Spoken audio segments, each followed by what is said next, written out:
Hello. Today we focus on the acceptance criteria in PK analytics.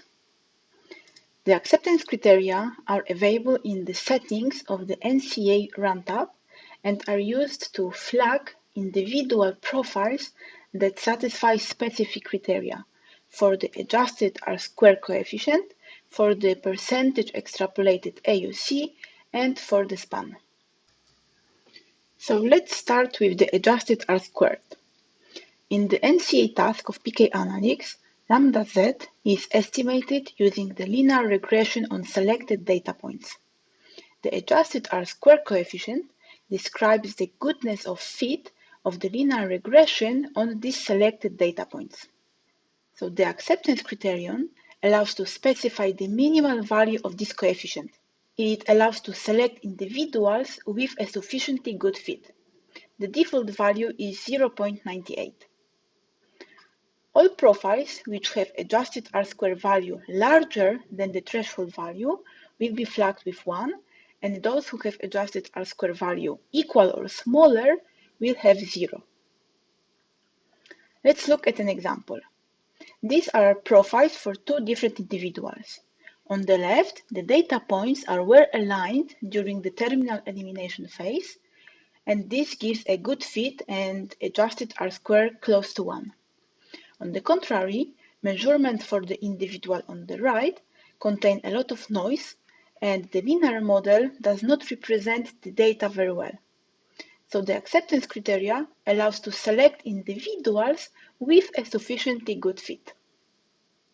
The second criterion is a condition on the percentage of the total predicted AUC that comes from the extrapolation from the last measured observation to infinity, which is represented here by the shaded area in the plot.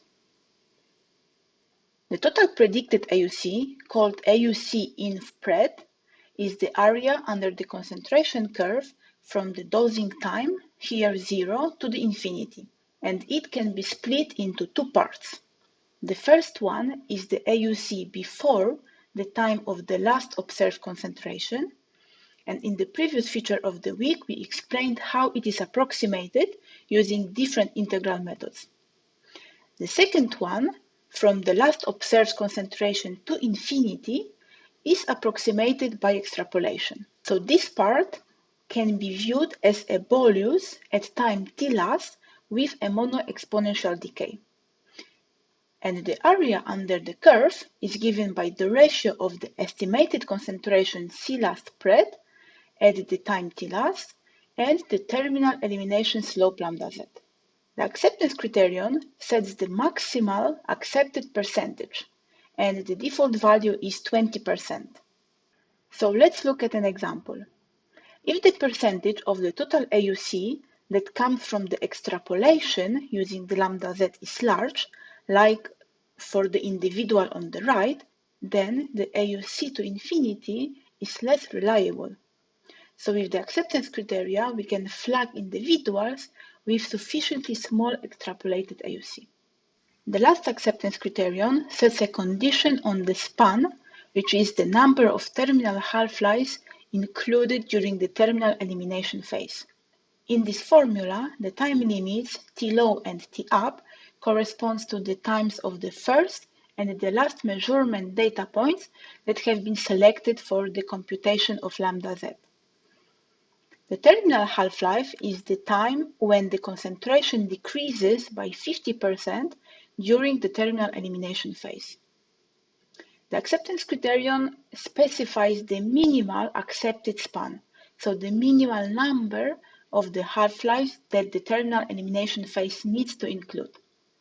By default, profiles for which length of the terminal elimination phase is longer than 3 times the terminal half-life will be flagged with 1. This means that the terminal elimination phase, modeled by the linear regression with slope lambda z, has to cover a change of concentration of 8-fold, like for the individual on the left, and this one will be flagged with 1. In PK analytics, you can select multiple acceptance criteria and input the threshold values. Here, for comparison, I also select the corresponding parameters that are used in the acceptance criteria. After running the scenario, the flags are displayed in separate columns in the results table.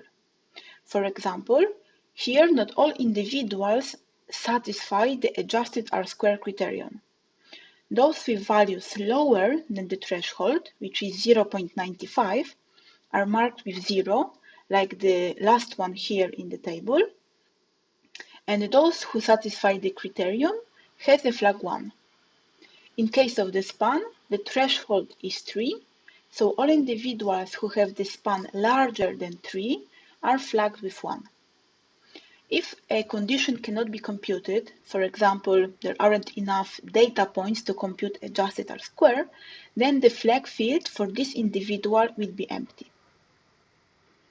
Now, in the summary table, you can use the acceptance criteria to filter the results.